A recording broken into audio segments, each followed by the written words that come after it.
Nowadays, gaano nga ba ka-powerful ang ating mga cellphone? Ang sagot po dyan ay very powerful. Kagaya na lang po nitong ginagamit nating camera, cellphone lang po yan na inilagay natin sa ating helmet. Kung mapapansin nyo, matatag siya, hindi magalaw, meron po siyang built-in stabilizer. Kaya ang result po, hindi masakit sa mata panoorin. Pero sa kabila niyan, dapat pa rin po natin tandaan yung sinabi ng Chewie the Spider-Man sa movie na Spider-Man, di ba? Yung pong great powers comes with great responsibilities. Para sa akin mga riders, marami pong magandang benepisyo ang maidudulot po ng pagkuha ng larawan or ng videos. Unang-una po, na-preserve natin yung mga precious moment or yung mga golden memories ng mga kinukunan natin. Sa kagaya ko pong photographer, videographer na memory maker, malaking tulong po ito para sa aking trabaho. Masasabi ko po na para na rin akong superhero na may power. Ang power ko po ay I can freeze time. At sa pamamagitan ng ating trabaho, hindi tumatanda yung ating subject or yung ating mga kinukunan, mapa-photo or video, di ba? At kahit na mayapa na o sumakabilang buhay na yung ating mga nakunan, mananatili po silang buhay sa mata ng kanilang mga minamahal. Kaya masasabi ko po na kakaiba itong ating napasukang larangan at proud po tayo dahil sa ating trabaho. Pero alam nyo mga riders, sa panahon ngayon, generic na itong ating trabaho. Lahat pwede nang maging photographer at videographer, lalo na kung meron tayong camera or cellphones. Kaya maganda po ang ating pag-uusapan ngayong araw, yung pagkuha po ng videos or larawan. Pero linawin ko lang po hindi ho tayo magtuturuan ng photography dito sa ating channel.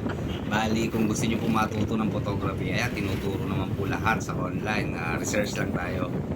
Ang pag-uusapan po natin ay yung pagkuha po ng larawan or video sa pampublikong lugar. Unang-una po, kailangan natin maging responsable sa pagkuha ng videos or larawan. Wala po tayo sa studio natin. Iba po sa labas. Kailangan po natin humingi ng permiso or consent dun sa ating mga kinukuhaan. Or else, pwede po tayong makasuhan under sa Data Privacy Act of 2012 or yung Republic Act number 10173. Kaya para wag tayong magkaroon ng problema at hindi mapapasok sa gulo, ay browse po tayo at nandiyan naman po si paring Google. At ang ignorance of the law ay hindi po excuse yan. Kaya maikwento ko po sa inyo yung ating experience tungkol sa ganyang sitwasyon. Last 2020, panahon po ng pandemic yon. Kung matatandaan nyo, pinagbabawal po yung mag-aangkas sa motor noon, di ba? Pero meron po tayong na-picturean na mag-aangkas sa motorsiklo noon na mga traffic enforcers pa. Hindi pa po tayo nagbo-motovlog noon, masyado lang talaga tayo masipag magkuha sa mga pangyayari dahil pandemic nga po. Yun lang ang naging pagkakamali ko po na iposagan natin sa Facebook. And then ayun na nga, minuto lang, nagkaroon na ng share, pinost na sa iba't ibang page. Kaya ayun, pinagkaguluhan na, nag-viral, nag-away-away na yung magkabilang site. Pero doon naman po sa post natin, wala naman tayong malicious na title. Talagang nagtatanong lang tayo. Ang problema po kasi, yung mga nag-share, ayun, nagkakaroon na ng mga negative comments, mga pang-insulto, paninira, ano masasakit na salita. Doon po ang problema eh. At dahil tayo nga po ang nag-post, tayo ang source, ayan na, nakatanggap na po tayo ng ilang pagbabanta sa ating buhay. Kaya yan ang isa sa ating haharapin kapag tayo po ay nag-post ng basta-basta. And then marami rin pong kumausap sa atin na sumusuporta at yung iba po nagbibigay ng advices para maging maayos. Dahil tayo naman po ay ayaw talaga ng gulo. Ang naging solusyon na lang po talaga, ayun, dinilit natin yung ating post at yung page na nag-share, ayun, dinilit na rin nila kasi pinuputak din na rin po sila ng iba't ibang comments. Alam nyo mga riders, kahit may pagkakamali po yung dalawang traffic enforcers, ay tayo na po ang lumapit sa kanila at humingi po tayo ng paumanhin dahil napahiya nga po natin sila sa social media. At sa kabilang banda naman po, naging wake up call at lesson learned po sa lahat na yun nga po, pagsunod sa batas, lalo na ng mga public servant. At sa part naman po natin, huwag basta-basta magpo-post. Kung meron po tayong mensahe, ilapit po natin sa otoridad para mapag-aralan po ng tama. May due process din po para dyan. Dahil sa social media po, hindi po makakatulong talaga lalo lang po magkakagulo at lalami po ang away-away. Kaya sa part ko po, nakatulong po yung pangyayari na yan. Dahil bago naman po tayo mag-vlog, naging maingat na tayo. Kaya dapat po talaga nating matutunan yung pagpapaalam sa mga binibidyohan o pinipicturean natin.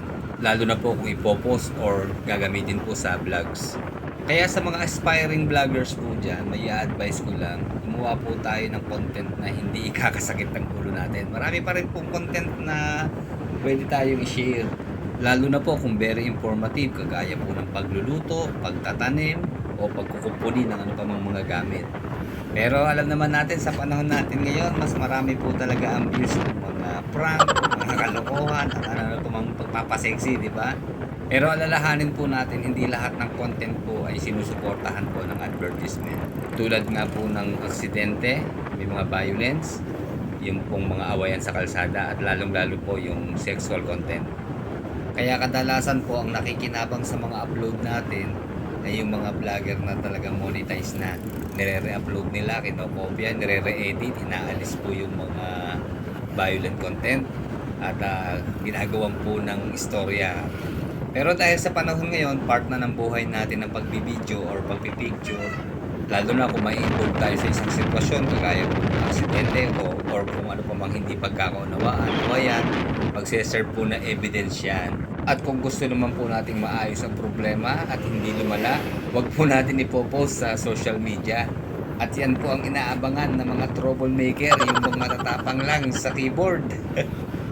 Mahusay mag-comment, matalino, pero pagdating sa actual sa harapan ay hindi naman po nakikialam. Kagaya na lang po dun sa pangyayaring viral na road rage. Tapos na po yung insidente, marami pa rin nag-aaway sa mga comments. At ang matindi pa po dito, kahit yung namayapa na ay hindi pa rin po tinitigilan ng batikos. Kaya iba talaga dito sa social media, maraming matapang. Ang tanong ko lang po, ano kaya pagharapan, kaya-kayang sabihin nyo?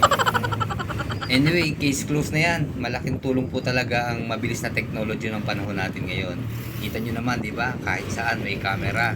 Bukod pa sa CCTV, may mga kanya-kanya ng cellphone na mayroong camera. Kaya marami pong crime ang nasosolve sa panahon natin ngayon. Tulad nga po yung road rage na nangyari, mabilis nakaresponde yung mga kapulisan at nakita nila yung sitwasyon. Nasundan agad yung suspect, ayun, na-aresto. Kaya hanga po ako dun sa mga kumukuha ng video. Nagbabarilan na, tuloy pa rin po ang kanilang pagkuha. Pero paalala lang po, maging maingat po tayo. Lalo na po kung talaga masamang tao ang inyong mabibidyohan, pwede po tayong madamay sa ganyang sitwasyon. Huwag po natin ilagay ang ating buhay sa risk, lalo na kung iniisip lang natin ay mag-viral yung ating videos at kumita.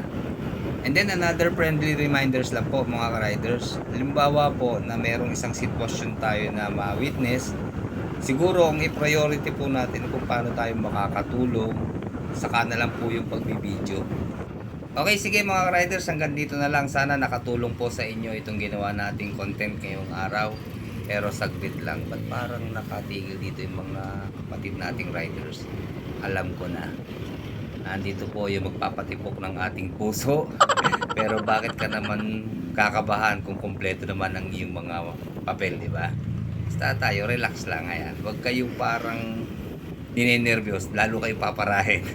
Ang maganda naman dito sa kanila po, sa LTO, pair na sila. Pati po yung mga four wheels at ano pa mang hinahinala sa sakyan, eh, pinapara na po nila. Okay, hanggang dito na lamang po. Like, comment, and subscribe sa ating channel. Salamat po.